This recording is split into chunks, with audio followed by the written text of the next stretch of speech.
এচিৰাকটা গাঁথৰ পৰা পেৰীলৈ গৈ আছোঁ কগা লখিমপুৰ কগালৈ আৰু লখিমপুৰ পানীগাঁৱত আমি কিবা কাৰণত গৈ আছোঁ গাইজ ভিডিঅ'টো চাই থাকিব শেষলৈ।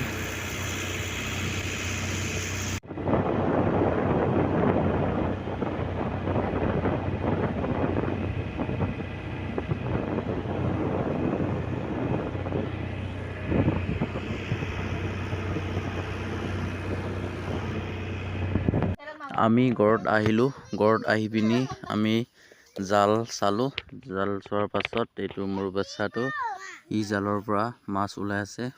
গাইজ কেনেকুৱা লাগিলে কমেণ্ট কৰি জনাব, লগতে ছাবস্ক্ৰাইব কৰি ল'ব।